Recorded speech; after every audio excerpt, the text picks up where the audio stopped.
Hello दोस्तों, स्वागत है आपका एबीपी विजन्स पर। आगे बढ़ने से पहले अगर एबीपी विजन्स को सब्सक्राइब न किया हो तो चैनल को सब्सक्राइब कर ले और बेल आइकन को दबाना मत भूल। म्यांमार को पहले बर्मा के नाम से जाना जाता था। बर्मा पहले भारत का ही हिस्सा था, लेकिन फिर 1937 में अंग्रेजों ने इसे एक अलग ब्रिटिश कॉलोनी बना दिया। इससे पहले अंग्रेजों ने बर्मा में चुनाव करवाया था।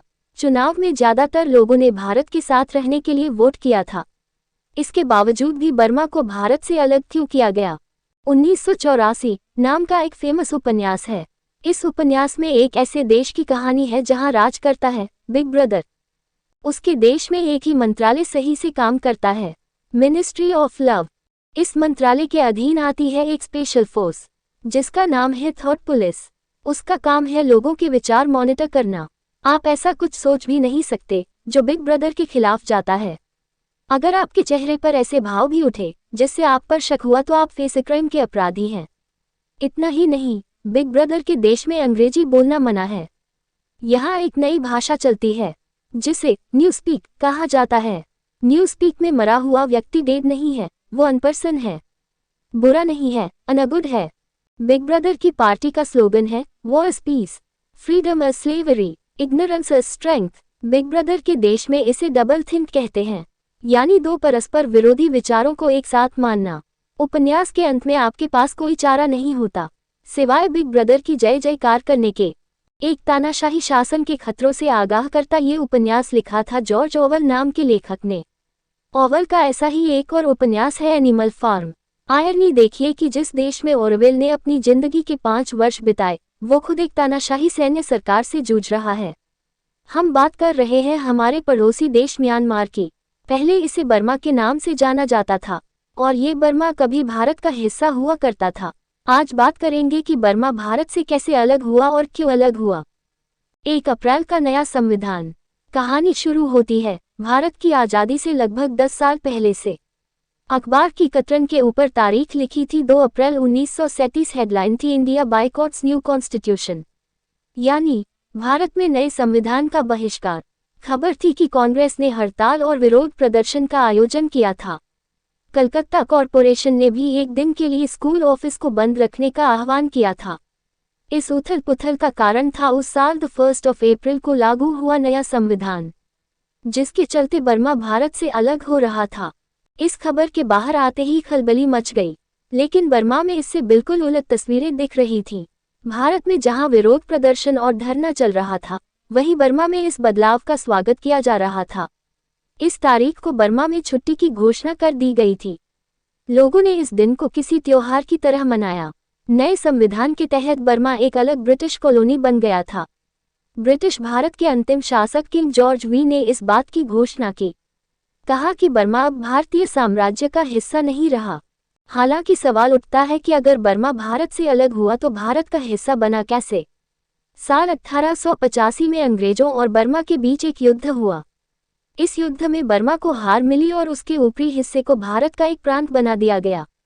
इसके बाद बर्मा पर कलकत्ता से शासन किया जाता था। हालांकि बर्मा के लोग इससे खुश नहीं थे, वो खुद को भारत से अलग मानते थे। साल 1918 में ब्रिटिश सरकार ने बर्मा को अलग करने का विचार किया, लेकिन तब सैन्य कारणों से उसे भारत का ही हिस्सा रखा गया। इसी के चलते 1920 आते आते बर्मा में असंतोष पनपने लगा। इस समय तक रंगून को अप्रवासियों के लिए दुनिया की सबसे व्यस्त बंदरगाहों में से एक कहा जाता था, जो न्यूयॉर्क के बाद दूसरे स्थान पर था। ये बात कई लोगों को ठीक नहीं लगी।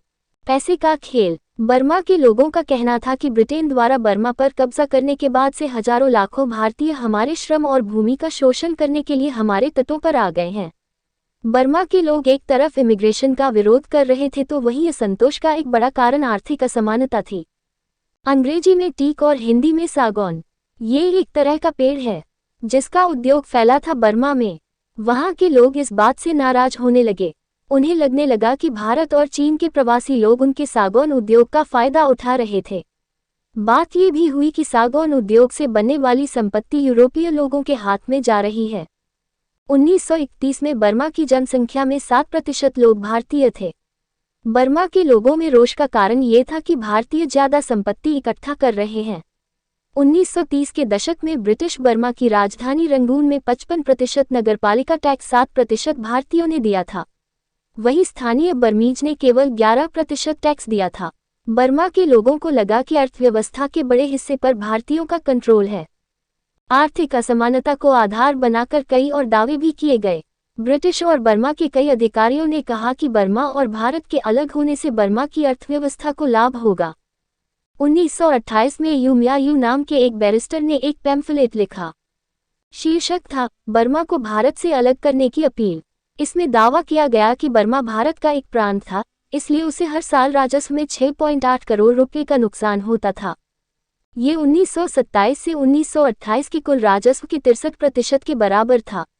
इसी लेखक ने एक शिकायत की, कहा कि बर्मा से मिलने वाला पैसा सीमांत इलाकों जैसे अभी के पाकिस्तान और अफगानिस्तान जैसे दूर दराज के क्षेत्रों में इस्तेमाल किया जा रहा था। अंग्रेजों का भी मानना था कि बर्मा और भारत के अलग होने से बर्मा की अलग ट्रेड पॉलिसी बनाई जा सकेगी, जिससे अर्थव्यवस्था को फायदा होगा। दूसरी ओर बर्मा और भारत में कई व्यापारियों का मानना था कि ऐसा करना आर्थिक हितों के लिए हानिकारक होगा, कारण कि दोनों की अर्थव्यवस्था आपस में काफी हद तक जुड़ी हुई थी। अलग होने से बर्मा को भारी खर्चा उठाना होगा, जैसे भारत सरकार बर्मा में बनाई गई रेलवे की क्षतिपूर्ति के लिए भुगतान की मांग करेगी। अल्पसंख्यक हितों का प्रतिनिधित्व करने वाले संगठनों ने भी इस अलगाव पर आपत्ति दर्ज कराई। उनकी चिंता थी कि नई अलगाववादी सरकार उनके अधिकार वापस ले लेगी और उन्हें विदेशी करार देगी। एक दूसरी आपत्ति कलार शब्द के इस्तेमाल को लेकर भी जताई गई। इसका प्रयोग विदेशियों के लिए एक अपमानजनक शब्द के रूप में किया जाता था, खासकर दक्षिण एशिया से आए लोगों के लिए। हालांकि इन समूहों ने ये भी कहा कि अगर अलगाव के समर्थन में बहुमत होगा तो वो रास्ते में नहीं आएंगे। ये तो हो गई कारणों की बात। अब बात करेंगे टाइमलाइन की। 1922 में बर्मा के माउंट पोबाय नाम के एक विधायक ने एक कमेटी बनाने का अनुरोध किया, जो भारत और बर्मा के अलगाव के विषय पर विचार करती। बर्मा विधान परिषद के अध्यक्ष ने इस याचिका को खारिज कर दिया, कहा कि इस याचिका को समय से पहले पेश किया गया है। ऐसी मांग तब उठाई जा सकती है जब बर्मा में एक उचित संविधान हो। इसके बावजूद 2 साल बाद 1924 में बर्मा की विधान परिषद ने भारत से अलग होने का आह्वान करते हुए एक प्रस्ताव पारित कर दिया। इस प्रस्ताव में भारतीयों के प्रति कोई नफरत नहीं दिखाई गई। इसमें कहा गया, एक न एक दिन बर्मा को भारत से अलग करना ही होगा। अतीत में बर्मा को भारत से कई लाभ मिले हैं, लेकिन बर्मा के लिए ये उचित नहीं है कि वो हमेशा के लिए भारत से जुड़ा रहे। इसके बाद आया साल 1928, जब सर जॉन साइमन की अध्यक्षता में ब्रिटिश संसद के 7 सदस्यों का एक समूह भारत आया। इसी समूह को साइमन कमीशन कहा जाता है। कमीशन को बर्मा सरकार ने एक गुप्त ज्ञापन सौंपा, जिसमें इस मामले को उठाया गया। इसके बाद जनवरी 1929 में साइमन कमीशन को बर्मा भेजा गया। अंग्रेजों को दिए गए उस ज्ञापन में कहा गया कि बर्मा के लोग भारतीयों से उतने ही अलग हैं जितने कि वो अंग्रेजों से हैं। इसके पीछे तर्क दिया गया कि 1044 ईस्वी तक भारत और बर्मा के बीच बहुत कम या नहीं के बराबर संपर्क था। भारतीय एक अलग समुदाय से आते हैं, उनका एक अलग इतिहास, एक अलग धर्म, अलग भाषाएं, एक अलग सामाजिक व्यवस्था, अलग रीति रिवाज और जीवन के प्रति एक अलग नजरिया है। उस ज्ञापन के अनुसार तब बर्मा की जनसंख्या थी लगभग 1 करोड़ 30 लाख और भारत की जनसंख्या थी लगभग 24 करोड़ 70 लाख। ज्ञापन में कहा गया कि छोटी आबादी वाला बर्मा एक बड़ी आबादी वाले भारत से जुड़ा है, जिससे उसका कोई जातीय, सामाजिक या धार्मिक संबंध नहीं है। ज्ञापन में एक राष्ट्र के रूप में भारत की अवधारणा पर सवाल उठाया गया। कहा गया कि भारत में समुदायों के बीच वास्तविक मेल नहीं हो पाया है। इसके लिए एक मुस्लिम नेता के बयान का हवाला दिया गया, जिसने 1925 में सार्वजनिक तौर पर कहा था कि जब वो एक हिंदू पड़ोसी के घर में प्रवेश करता था तो उसे किसी विदेशी सभ्यता जैसा लगता था। इस तर्क को और अधिक पुष्ट करने के लिए भारत की जाति व्यवस्था और क्षेत्रीय मतभेदों पर भी सवाल उठाए गए। कहा गया कि जब भारत से अंग्रेज वापस जाएंगे तब क्या वहां एकजुट सेना हो सकती है।